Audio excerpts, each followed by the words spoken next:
The empty room. When Laura and Mark bought their dream home, a Victorian in a quiet neighborhood, they could not believe their luck. The house was perfect, save for one strange detail. A small locked room at the end of the second-floor hallway. The realtor claimed the previous owner lost the key years ago, and Laura and Mark dismissed it as unimportant. For the first few weeks, everything was peaceful. Laura decorated while Mark tackled repairs. But soon, they began hearing strange sounds from the locked room.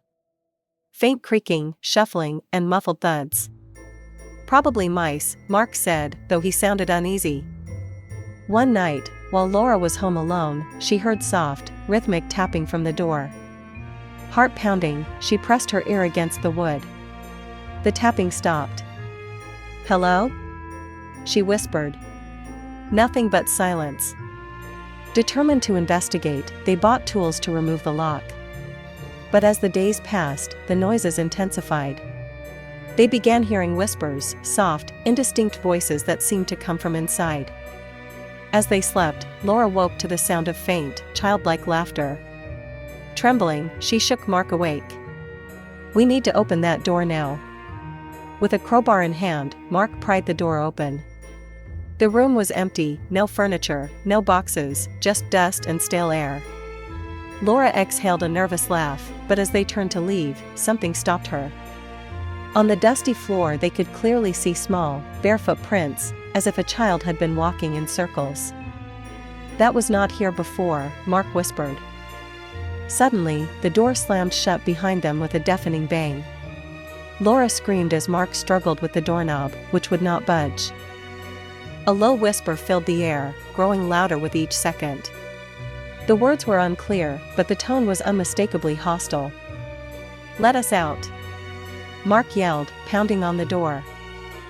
The whispers turned into a chaotic chorus of overlapping voices, rising to a crescendo. The room felt suffocating, the air heavy as if the walls were closing in. Laura clung to Mark, tears streaming down her face. Abruptly, the noise stopped, and the door creaked open. They stumbled out, gasping for air. Mark nailed the door shut and painted over it, pretending it didn't exist. But the house never felt the same. The whispers grew louder, overlapping into a low, evil chant. Their breaths turned visible as the temperature dropped sharply. The bed began to shake, and the walls groaned under an unseen force. Small footsteps echoed in the hallway. "Did you hear that?" Laura whispered, barely audible over the pounding of her heart. Before Mark could answer, the bedroom door slammed open with such force that it cracked the wall. A shadow stood in the doorway, a childlike figure, its head tilted unnaturally to the side. The lights flickered and went out, plunging them into darkness. Laura fumbled for her phone, lighting the room with its dim glow. The shadow was no longer at the door. She turned the light toward the mirror. The reflection showed the bedroom, but it wasn't empty. The child stood at the foot of their bed, hollow eyes fixed on Laura. Its lips twisted into a grotesque smile as it raised one skeletal hand and pointed directly at her. "Get out!" It rasped, its voice layered with others. Men, women, and children speaking in unison. The bed groaned as claw-like scratches etched themselves into the walls. Mark grabbed Laura, pulling her toward the hallway, but the child reappeared at the door, blocking their path. It let out a piercing scream, and the air filled with the sound of pounding fists, as if hundreds of people were trapped inside the walls. "We have to go," Mark shouted, dragging Laura toward the window. They smashed it open and climbed onto the roof, the whispers following them into the night. As they fled, shadowy figures pressed against the house's windows, their faces blurred but unmistakably watching. When they reached the street, they turned back. The second floor was dark, except for the hallway, where the sealed door now stood wide open.